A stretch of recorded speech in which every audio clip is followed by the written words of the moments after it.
convergence rate is much faster than Gauss-Seidel. Alright, in the lecture notes you have seen the convergence rate for the 2 bus example. Gauss-Seidel took 11 iterations, Newton-Raphson only took 5 iterations. Alright, so let's just slowly go through the summary on the whiteboard. So the left side here is all on Gauss-Seidel. So what is common between them? You need to actually formulate your admittance bus matrix, big Y bus. Without this information, you cannot carry on with the subsequent steps. So on the extreme left hand side is you need to check for Gauss-Seidel whether is it a PQ bus or PV bus.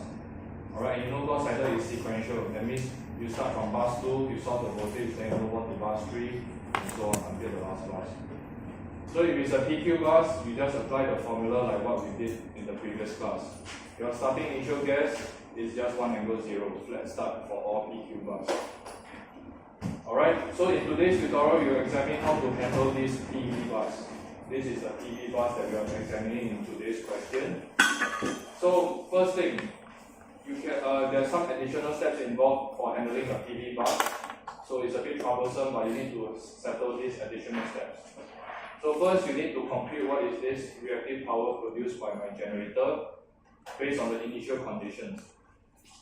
Alright, and based on this, later you'll look at the formula for Q. You need to compare this Q with some limits of the generator. Okay, if it exceeded the limits of the generator, then you have some issues.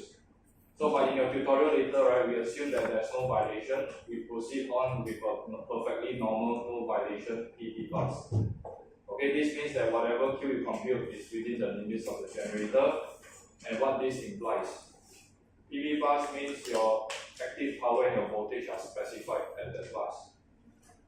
So when you apply your new Gauss-Seidel method here, alright, you will know your net power injection at the PV bus, which is SI. Okay, the I bus is your PV bus in this case. You will know your Q, which is you substitute the Q into this expression here. Then from there you can just apply your Gauss-Seidel method and just substitute your SI conjugate in your formula. Later we'll go through. The only thing you need to take away from today's class is the initial gas for PV bus is no longer flat start. I highlighted in red here, it's the starting is your specified voltage. Alright? So because when you force your generator to produce some amount of reactive power, it actually has a specified voltage P. And it cannot change during the iteration, it's fixed. Okay, so this later we'll take a look. So this PV bus is that if there's no violation, your voltage, the starting gas must be the specified voltage. Angle is still 0. Okay, you start iterating angle. However, if you find that the Q has some violation of the generator, the Q that you found violates the limits of the generator, then what this means is this particular PV bus cannot maintain the voltage specified. Alright, so in this case, you have to remodel your PV bus as a PQ bus. In PQ bus, you set your Q, instead of using the Q which is violating the limits, you're going to use the Q, either the Q minimum or the Q maximum of the generator, depending on how your Q has been exceeded. Okay, if this Q is below the limits of the generator, just use Q minimum. Set to Q minimum, set as PQ bus, proceed with your iteration. If your Q that you found exceeds the maximum limit, just replace your Q with Q maximum of the generator, apply a formula, and proceed as per a PQ bus. So for PQ bus, the starting gas will be 1 angle 0 flat start. Okay, so this is the same as your modeling of PQ bus. Alright, so that's for the first question in today's tutorial. The second one will be on Newton-Raphson. So Newton-Raphson, the first thing you need to do is also to formulate your admittance bus matrix, big Y bus. After that, things will start to be different because the Newton-Raphson formulation requires you to have your power flow equations. P2 and Q2. This will be your power flow equations, equation 18 and 19 in your lecture notes, page 26. Alright, after that, you need to formulate your Jacobian matrix, big J. So, in particular in our course, we are only examining a 2-bar system, so it's just a 2x2 Jacobian matrix. Alright, so this Jacobian matrix will involve some partial differentiation. We'll go through some practice later on. After that, we need to find the power mismatch. And in this course, we denote this power mismatch as triangle U. Alright, triangle U, there's a difference between your capital alphabets and your small alphabets. Alright, big P minus small p, big Q minus small q. So there's a difference in the alphabets. Capital letters means it's specified quantities. Big P and big Q, they are specified quantities. It means that you already know the data even before iteration. Small p and small q are the ones that keep changing depending on the voltages that you're iterating. Alright, so I'm looking at the power mismatch. At the end of the day, I try to minimize this power mismatch. Alright, if you find a suitable value of V2 and delta 2, you will find that this change in U will be very small value, close to 0. This means your voltage is near the solution rate. Alright, after that you need to find the state update, change in X. So what is this triangle X? It contains the information you need to update your initial guess, which is a change in the angle and change in V. So in this case, this change in angle and change in V is just the inverse Jacobian matrix multiplied by the power mismatch. So in this case, if it's a 2 by 2 Jacobian matrix, you just do the matrix inversion for a 2 by 2 matrix. After you have found the information for triangle X, you just add the change on top of your initial guess. Alright, so if your initial guess was 1 angle 0, you just add 1 angle 0. And then you just add the change in X on top of your 1 angle 0, you get your new updated value, and repeat this whole process until you have some convergence. Alright, which means that your data is like there's no error between your current iteration and your next iteration, or the error is very small. Alright, with this, let's take a look at the first question in today's tutorial. So let me dim down the lights a bit. I hope all of you can see. I should be able to see also from the screen. Alright, so examine the first question. We are asked to consider this power system with line reactance. So the keyword here is line reactance, and those are in figure 1. So can you tell me in figure 1 is this an impedance diagram or admittance diagram? Impedance diagram. Alright, very good, impedance diagram. So your first one is line reactance. Yes, correct. So the first thing you need to do is actually to convert this impedance diagram to an admittance diagram by taking the reciprocal of all these line reactance. In this case, because it's J components. Alright, so just a refresher. This is a 3-bus system. Bus 1 by default is the slack bus with some predefined specified voltage. Bus 2 is a PV bus, a generator bus, but more specifically it's a PV bus. And it has a specified P of 1 pu, voltage 1.005 pu. So if there's no violation in your Q at the generator of this bus, your voltage remains fixed, specified at 1.005 at bus 2. Alright? Bus 3 is just a load bus with some demand, 1 plus J 0.8 pu. Alright, so let's continue reading the question. Carry out one iteration of power flow using Gauss-Seidel to determine the voltages of where. In the 3-bus system, what are the unknowns? The voltages at bus 2, V2 delta 2, V3 delta 3. Okay, this is your complex voltages at bus 2 and 3. Ignore the limits of reactive power generation. So what this means is it's telling you to ignore the limits of your reactive power from the generator in bus 2. Alright, so you can just happily proceed with your PV with no violation. No violation. Alright, so let's take a look at the solutions. So the first step is just to convert all your impedances of the lines into line series admittance. Did the question ask you to consider the 2 shunt capacitors? No, then you just ignore them. You only have these series impedances. So take the reciprocal, 1 divided by J0.2 for example. Alright, you end up with minus 0.85. The important thing to take note here is the J. You need to include it in your equation. 1 divided by J 0.2. Because 1 divided by J will give you minus J. The polarity is important. If you use this information, the answer will be angle 90 degrees.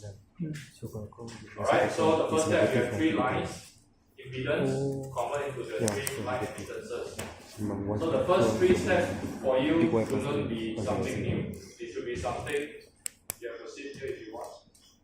So the These first three steps is nothing new to you. Just take the reciprocal. 1 divided by their respective line impedances, you get their respective line admittances.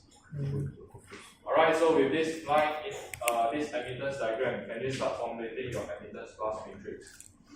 You can, right? So how big is this admittance bus in this case? 3 by 3, very good. So let's start from big Y11. Revise. So big Y11 is a positive sum of what? These two elements, right? Y12 and Y13. So positive sum these two elements. Big Y22, same thing, you positive sum these two small y values. And Y33, big Y33, just sum up these two elements, positive sum. Alright, so that's the refresher. The next thing is transfer admittance between two different buses. So between bus 1 and bus 2, there's only one line here. So for transfer admittance, it's minus small y12. Between bus 2 and 3, also one line, so minus y23, big y23. Okay, it's minus small y23. Big y13 is negative small y13. Alright, so if you remember what we discussed in the previous class, this will be the next 6 sets of answers you should be able to cough out. Alright, positive sum for the self-admittance, you can ask yourself how many elements have direct connection to the bus. Positive sum. For transfer admittance between the two different buses, it's the negative sum. So it's the negative of the small y values. So make sure you write the expression before you substitute the numbers, because this polarity is a bit confusing. Alright, so if you manage to do it carefully, you should obtain whatever I showed you on the screen here. Alright, so in this case, everyone knows that it's a 3 by 3 matrix. So if you have some time, you just write it out nicely into a 3 by 3 matrix, bus admittance matrix here. Alright, so far I hope all of you follow. This is the first fundamental steps before you start analyzing the power flow. Alright? So what's the next step? This is a 3 bus, right? So let's apply the formula from Gauss-Seidel. These equations, if I test you in exams, I will give you these two equations. Alright, if you look at the past year paper, I always give you if it's a 3 bus. Alright, so this Gauss-Seidel recursive algorithm is for bus 2 and bus 3. B2k plus 1 and B3k plus 1. So, but then, when you start to iterate this equation at bus 2 voltage, you try to substitute the numbers. You will quickly enter into a situation where you do not know S2 conjugate, because S2 is a generator bus. So the Q is not specified here. Alright, so let's take a look at what do we know from this equation. So first we tackle S3, bus 3 first, because bus 3 is a load bus, P and Q are specified. So let's extract out bus 3. We know from the question that the load demand is 1 plus J 0.8. So it's just power injection at bus 3 is just negative of the load demand. Okay, after that you just conjugate S3, you get minus 1 plus J 0.8. Alright, the polarity of your J term gets reversed. Okay, let's take a look at bus 2, S2 now. So S2, the net power injection is P1 plus JQ2. And in this case, there's only one generator connected at bus 2. So you just say the real and reactive power injection from the generator. In this case, my generator P is specified in the question, 1 PU. My Q, question mark, you do not know yet. Alright, so this is the additional step you need to do for today's class, how to handle this Q. Okay, and then of course if you can find Q, then just take S2 conjugate, this will give you your data required to do the iteration. Alright, so this is additional steps. So this equation is nothing new to you, this Q. Alright, this Q I just cut paste from the lecture notes, but what does it actually mean? Minus Im, what does it mean? It's the negative of the imaginary component in your bracket. And what is all these things in your bracket here? All this chunk of things here is V conjugate times this summation sign is your current I. So effectively this whole thing is S conjugate in your bracket. And we take the imaginary component of your S conjugate, you get your Q conjugate. So that's why I put a negative outside to give you back your Q. Alright? So if you can do this, write out this expression, that's the first step in solving the question. The next step, what are the summation sign limits you need to substitute? What's the value of I? What's the value of N? In this question, let us define, this equation has been defined such that N is the total number of bars in the system. So in this question, it's a 3 bars, N equals to 3. Fixed. How about I? I depends on the location of your generator bus. In this particular question, the location of your generator is at bus 2. So I equals to 2. Alright? If I switch the position of the generator to bus 3, I equals to 3. So if you follow this, substitute I equals to 2, N equals to 3 into this above expression, you will end up with this bottom expression here. Alright, and then you start to expand out all your terms. So while expanding out, you can also do some substitution of the parameters you know. So let's take a look at what do we know. We know the slack bus voltage, right?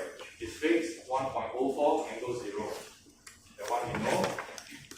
Bus 2 voltage.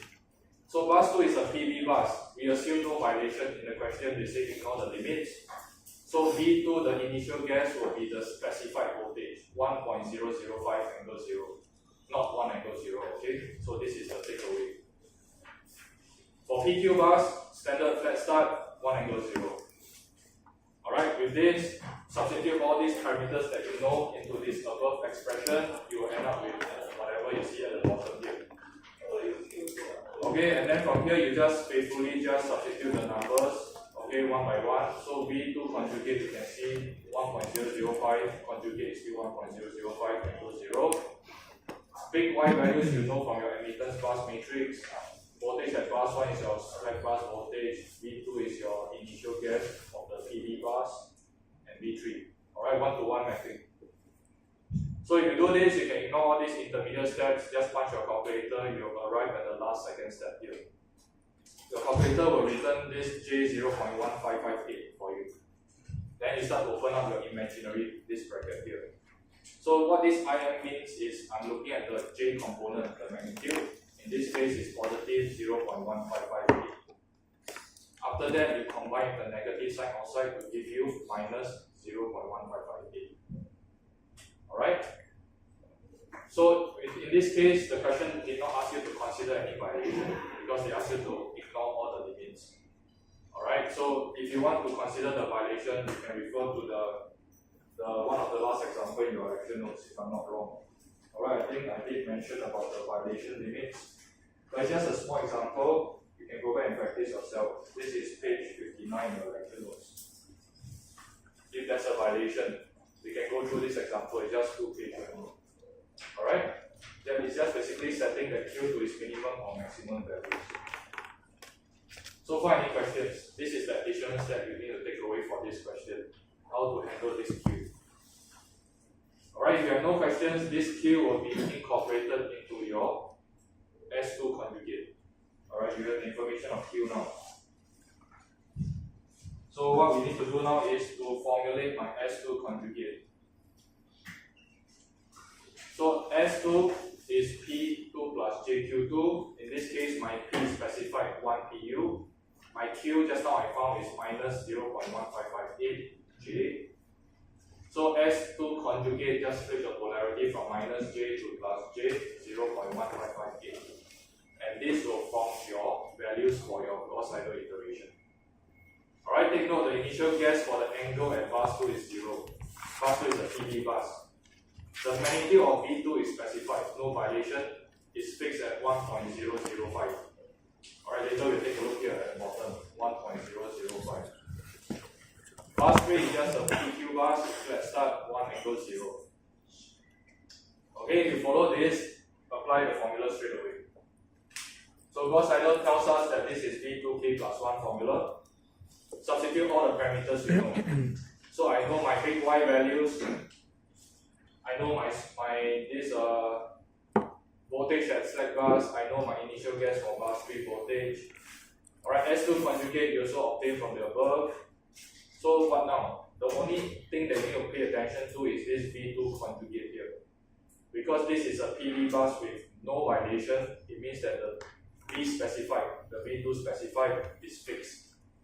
The magnitude is 1.005 given the question. You cannot change.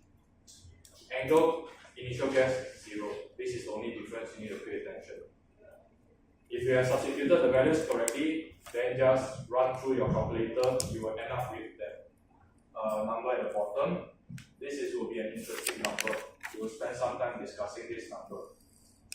Okay, so your calculator will tell you that after the first iteration from Gauss-Seidel, you will end up with 1.011 angle 6.28 degrees.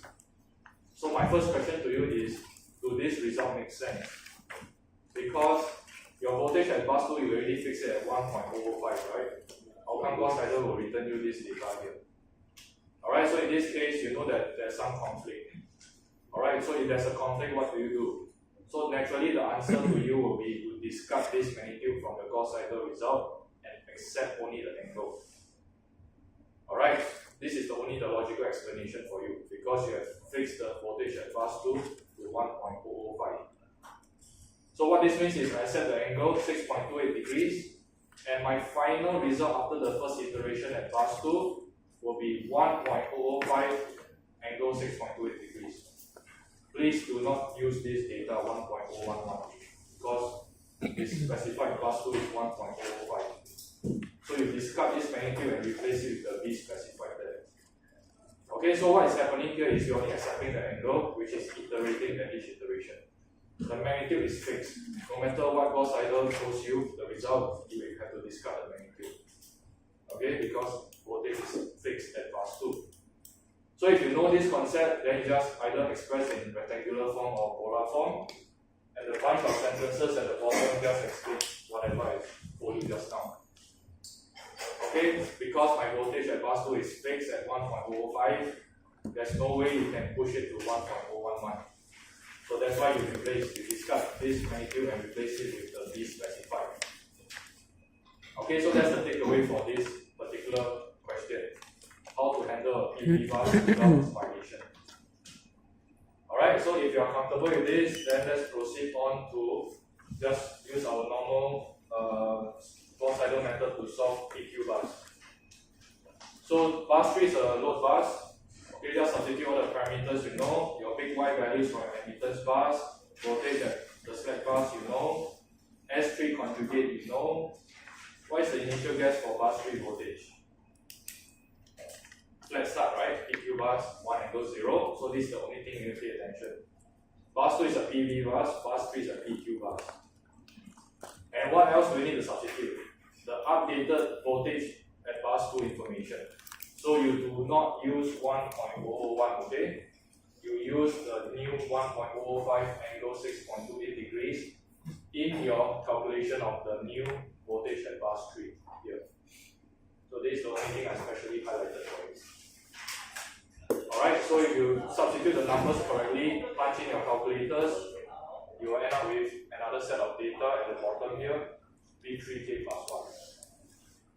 So my next question to you is, do you accept everything that you see from your calculator here for B3K plus 1? Yes, right? Because bus 3 is a PQ bus.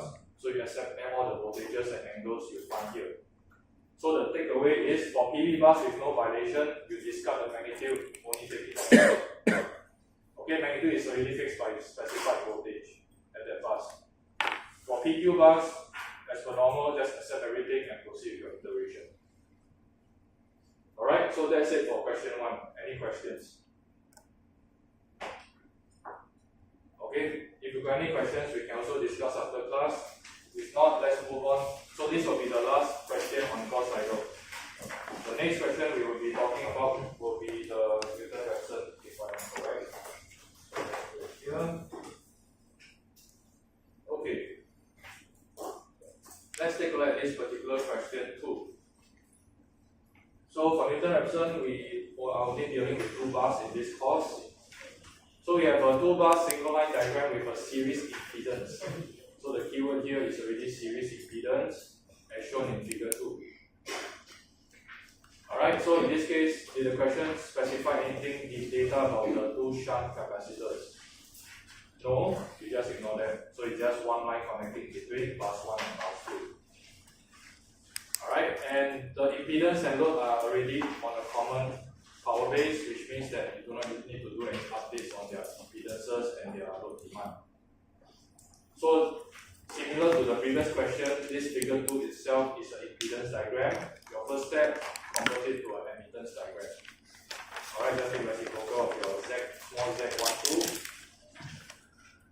Use Newton-Raphson method. So this question specifically asks you to use Newton-Raphson method to determine what? The voltage at bus 2 after one iteration. Okay, that's the first part. Second part, we will continue reading after we have solved this voltage at bus 2. Alright, so in this case, 2 bus. Bus 1 is a slack bus by default. The magnitude of this slack bus voltage is 1 angle 0. Bus 2 is a what bus? What type of bus is bus 2? Load bus. Yes, very good, load bus. Q bus. So load bus is specified 2 plus J2. Alright, so if I ask you what's the power injection at bus 2, it should be the negative of this load demand. Alright? So later I have other interesting questions I'll ask you from this based on this network here. Alright, for now we just focus on Newton-Raphson.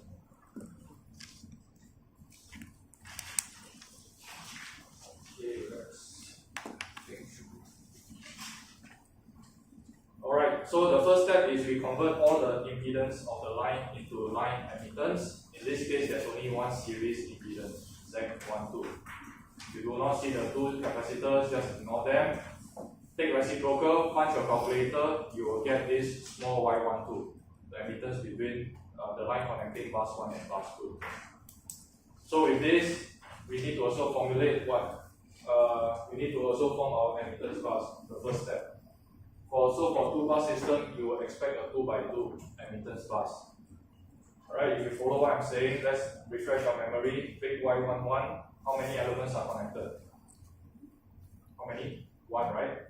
So it's just positive small y12. For big Y22, same thing, right? You see only one line connected, so it's just positive small y12 also. However, for transfer admittance between bus 1 and bus 2, big Y12 is just this one line.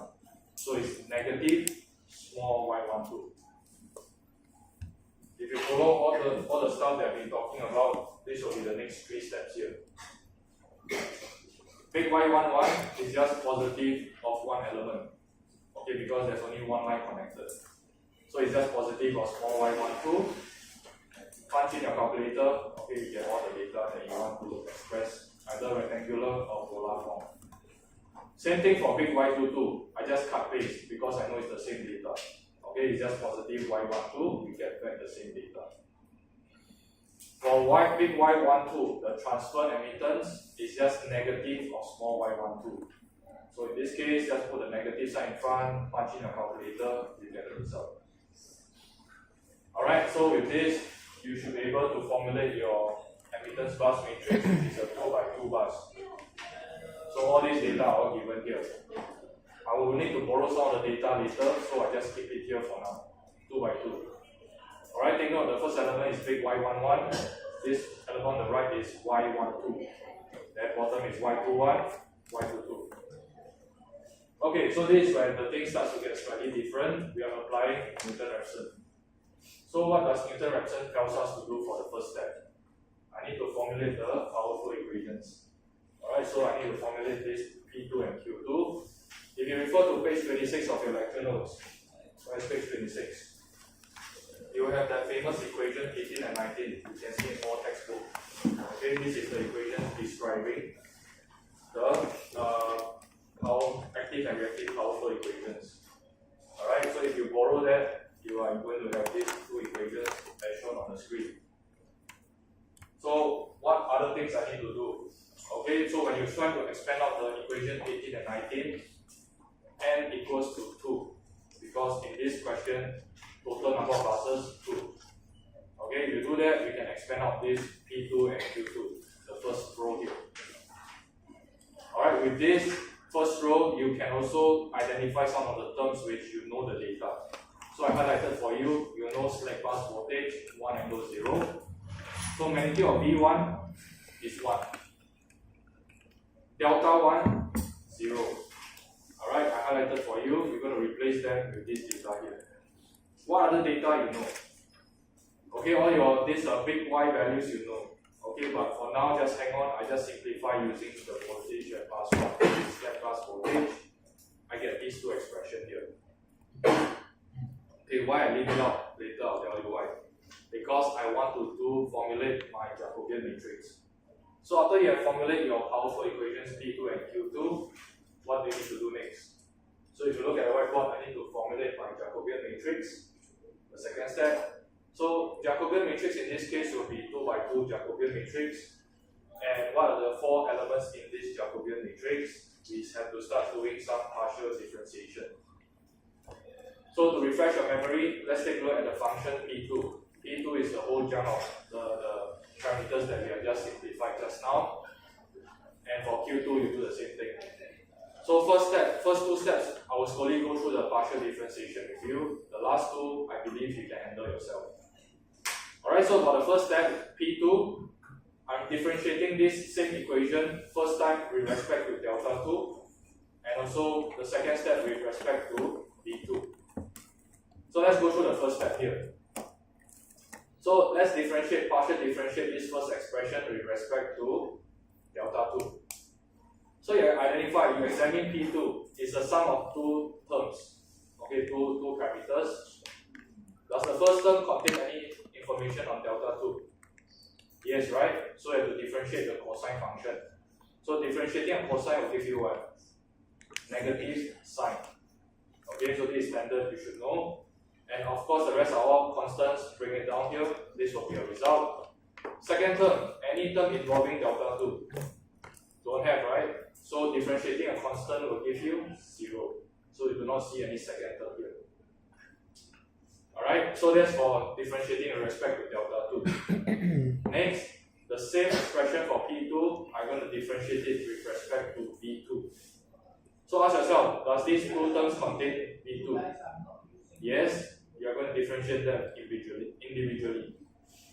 So in this case, first term, as only just V2 term, you just differentiate V2, it becomes 1. So you just copy down the remaining magnitudes, first term. Alright, second term is a quadratic term, V2 squared. So differentiating a square term, you just bring down the power 2 times, reduce the power by 1. So it's going to be 2 times whatever constants you have remaining. So this will be the sum of 2 terms for the this second element here. Alright, so I've gone through step by step with you. I hope you can follow. So for Q2, I believe you can do yourself, but just to let you know, when you differentiate sine, it becomes positive cosine. Okay, but when you differentiate cosine, it gives you minus sine. Okay, if you're still not clear, go and revise your high school mathematics, all your calculus and so on. Alright, so I trust that you can go back and practice this yourself for Q2. Alright, the next important observation I want to emphasize is, if you look at these 4 parameters here, big Y, you know, all these are parameters. Delta 1 is the angle at the slack bus. What is this gamma 21? It's the angle of something, right? Yeah. So this from the Y bus. This gamma here, you refer to the angle from the admittance element 21. Yeah. Alright, so gamma 21. Let's refer back. Where is my admittance bus matrix? So my admittance bus, if you refer back, gamma 21. 21, the angle is 108.43 degrees. Alright, so that's what I emphasize. If it's gamma 22, gamma 22, you refer to big Y22, the angle is minus 71.565 degrees. Alright, so that's the only thing you need to substitute inside. But for now, I have a general expression for my 4 Jacobian elements. So let's take a look what I need to do next. We start to substitute all the things that we know. Information that we know is the admittance bus, all your big Y values you should know, plug it in. And your gamma 21, all you know. Alright, so if you do that, your first 4 elements of your Jacobian matrix, you still cannot solve it. Okay, why? You look at the 4 elements here. Okay, these 4 elements have something in common between them. What is this something in common? They are the same unknown variables. B2, delta 2. Delta 2, B2, B2, delta 2. So you realize that everything is known in these 4 parameters except B2 and delta 2. So what this tells you?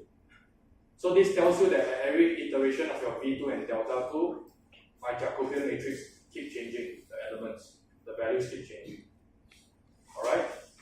So with this, you can start preparing your first guess. In this question, it's a 2-bus system, bus 2 is a load bus, flat start. So my initial guess for B2, 1 angle 0. Alright, so I'm going to substitute 1 and 0 to all the 4 elements. This is what I'm going to obtain. Okay, my 4 Jacobian matrix, the parameters. So if you substitute 1 and 0, which is your initial guess, load bus, PQ bus, you get these 4 elements, 30, 10, minus 10, 30. How do you arrange them in the matrix? Alright, so in Jacobian, this is the standard format for the Jacobian matrix. The first row of this matrix will be with respect to your active power P2. The second row at the bottom here will be with respect to your reactive power, small q2. Okay, if you arrange this way, you get 30, 10, minus 10, 30 in this fashion. And what do you need to do next? After you formulate my Jacobian matrix, let's take a look. We are supposed to find the power mismatch. Alright, change triangle U. So first, I need to find my small p2 and small q2. So you know from the previous equation, when I showed you the equation 18 and 19, this equation here, I'm going to substitute my initial guess where V2 is 1 angle 0 into this small p2 and small q2. Okay, you substitute all the data you know with V2 initial guess 1 angle 0. Because it's just an initial guess, so you obtain P2 is 0, Q2 is 0. Alright, not surprising. Because your initial guess is always wrong, but we will keep iterating. Alright, so with this, how do I find triangle U, the power mismatch? So you know triangle U is big alphabet minus small alphabet. Big P minus small p, big Q minus small q. Okay, what is my big P? What is my specified values at bus 2? So you ask yourself again, bus 2 is a load bus, right? So power injection at bus 2 is minus 2 minus J2. Okay, so my big P2 will be minus 2, my big Q2 will be minus 2. Alright, so this is some information that has been inferred from the question. You need to know what you're doing. Minus 2 at the top, minus 2 at the bottom, representing the capital letters. The small letters will be the ones that you have found based on the initial guess, 1 angle 0. If you do that, the difference will be very large. That's okay because your first guess is always not correct. So you have a very large power mismatch. That is fine. So now I have triangle U. What's next? I can start to find my triangle X. Very important equation. Inverse Jacobian multiplied by power mismatch. This will contain the change in the angle and voltage I need to add to my initial guess. So if you do this, you will end up with this particular set of slides. So the equation here is given. You know I need to find my state update, the change in X here, the change in my state variables. In this case, it's change in angle at the top and change in voltage at the bottom. And this means that it's inverse Jacobian multiplied by my first iteration, the power mismatch. Alright, the superscript here, you see the zeros is not the power, it's the iteration number. Alright, then you start to substitute the numbers, 2 by 2 matrix Jacobian, inverse, and then you plug in your vector of the power mismatch, triangle U. Alright, so from this step onwards, if you have a graphical calculator, you can straight away end up with the final answer. However, if you do not have a calculator to do matrix inversion, just do a simple 2 by 2 inversion. So how do I do? First thing, what is the determinant of this 2 by 2 matrix? So you take a cross multiplication. 30 times 30 minus 10 times minus 10. So you get 1000. That will be your determinant. You divide all these 4 elements by its determinants. And what's the next thing you do? Just swap the position of this orthogonal element. Okay, swap. So you have minus 10 at top, 10 at the bottom. Done. Okay, 2 by 2 inversion. So with this, you can also do the matrix expansion, you get this final result, which is minus 0.04 radian and minus 0.08 for the change in voltage. Alright, this is by default one. Alright, because when you do all the sine and cosine side, it's all expressed in radians when you're doing all this simplification. To convert to degree, you just take pi radians equals to 180 degrees and then do the conversion respectively. You should end up with this. So once you have this, you're more or less done for one iteration already. Alright, just add this change to your initial guess, which was 1 angle 0. So in this case, my initial guess was 1 angle 0. I add the change that I found just now from the above, you'll get a new value. So my new updated value of delta 2 will be minus 2.3 degrees, and magnitude of V2 will be 0.92. Okay, so the question asks us for one iteration, I'm done. If the question asks you to repeat another time, you just use this new set of data and replace it where? You have to replace it somewhere, right? Yes. So just now I keep emphasizing, you have the Jacobian matrix here.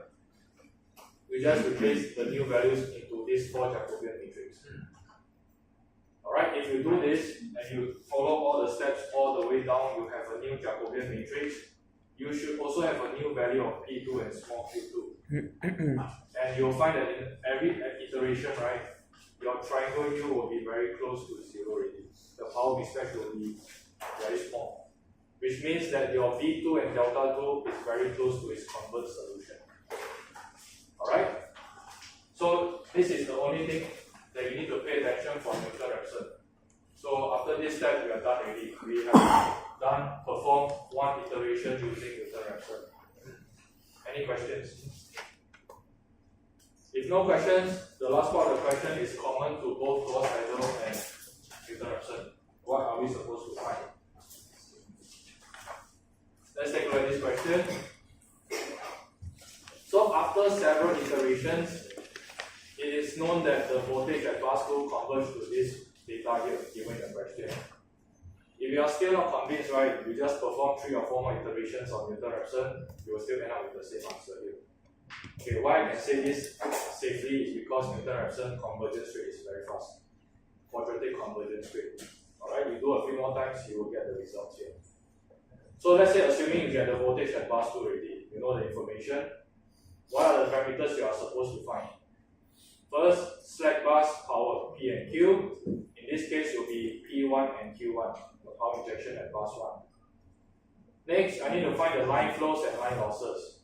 So when I ask you for line flows, what do I refer to in this diagram? Line flows refers to S12 and S21 line flows. Line losses means if you find line flows S12 and S21, sum them, you get the losses. Alright, so that's the first observation. So my next observation, the next question I want to ask you is, if you look at this diagram at bus 1 here, so can I say that the power injection S1 is the same as the power produced by this generator? Yes or no? Yes, right? The generator is injecting some power into bus 1. So in this particular example, S1 is the same as saying it's the generator power. In this case, the next question is S1 equals to S12? Okay, if there's no capacitor and no losses in the bus, then yes, S1 equals to S12. For bus 2, same question. Can I say that S2 equals to S21? I can say that, okay, because power injection equals to power flowing out of the bus. So S2 is also the same as S21. Okay. So if you observe this interesting observation, it helps to simplify your working. But somehow if you forget them in your quiz or exam, then of course refer back to the basics. So first question, they ask us to define what is or calculate what is this slack bus power. So S, you can express it in rectangular form, P minus JQ or P conjugate times I. And my current can be expressed as the summation sign. This is in one of the earlier slides in the lecture notes, the summation of all the parameters to describe your current injection. Alright. Alright, so if you expand out n equals to 2, this is a 2-bus system, you only have summation of 2 terms. Substitute all the parameters, all should be known, including the voltage at bus 2, which is given in the question, the converged voltage at bus 2. Alright, substitute them accordingly, then you punch your calculator, you will end up with some answer. Is this your final answer for the slack bus power? Okay, if you just copy down whatever you see in the calculator, this is partially correct. Because this data represents S conjugate, I'm asking for P and Q, not S conjugate. So your final answer to me should be P1 will be positive 2.09 and Q1 must be positive 2.289. Alright, that will be your final answer. So I have found the slack bus power in terms of P and Q. Alright, so from here on, if you're observant enough, you can just quote S1 equals to S12. You do not need to even do S equals to VI conjugate. Okay, but sometimes you may panic and you may forget, so let's take a look what we have learned in the previous tutorial. So let's say you forget, you want to find S12 and S21. We start with basics. What is the current flowing from bus 1 to bus 2? So we define as I12. I12 is just the admittance, small y12, multiplied by the potential difference, V1 minus V2. There is no shunt element, so don't need to do KCL. This is just simple Ohm's law. Alright? So if you have done this, substitute the numbers, you will end up with this result, I12. Then for I21, you ask yourself, is the current from bus 2 to bus 1. So in this case, it will be small y12 multiplied by V2 minus V1 here. You need to plug in the numbers. If you observe enough, it's just one current flowing along this line. If you have found I12, it's just the negative of I21. Okay, so it's just negative of whatever answer you found earlier on. That will be the reverse current direction. Okay, so once you have compute I12 and I21, just find S equals to VI conjugate. So S12 is V1 I12 conjugate. Starting bus is bus 1 for S12, so you substitute V1 here, which is a slack bus voltage, you end up with this number. Okay, slack bus voltage is 1 angle 0. S21 is the starting bus is the voltage at bus 2. Okay, substitute I21 conjugate, punch in your calculator, you get minus 2 minus J2. Alright? So once you have S12 and S21, can you find the loss in the lines? There's only one line only. So you just sum up, okay, S12 plus S21, you'll have some losses in the system. And these losses is very small, keep to 3 significant figures. That will be your answer. Alright, so these numbers that we obtain, we are going to verify whether our concept is correct as well. So in this case, I know my S2 is equals to S21. Bus 2, right? Power injection at bus 2 equals to S21. What is S21 you have found just now? Minus 2 minus J2. So it's the same as the negative slope direction, right? Okay? And what else do I know? S1 equals to S12. So S12 you have found here, 2.0965 plus something. You check above. Same thing, 2.0965 plus J2.289. Okay, so verify. So my concept is correct. Another last interesting statement here. Power balance. This data, the losses that you have, is same as saying is the power injection at bus 1 minus load demand at bus 2. Why? Okay, if you take a look at this diagram here. Another observation you can make is the power balance for this whole system here. Whole system means what? Whatever I produce from the generator has to supply two things, right? First thing will be your load demand. Second thing, the generator has to also supply your losses. So, can I say S1 equals to the losses plus the load demand? I can do that, right? So in this case, the losses will be S1 minus the load. Alright, so if you take a look at this expression here, S1 equals to the losses. If you move this over, it will be plus the load demand. Okay, move this negative over, it will be plus ST2. And of course, this one S1 is something you have observed, S1 equals to S12. Alright, so with this, if you have no questions, thank you for your time. I will see you in next week's class. Alright, next week I will start to make an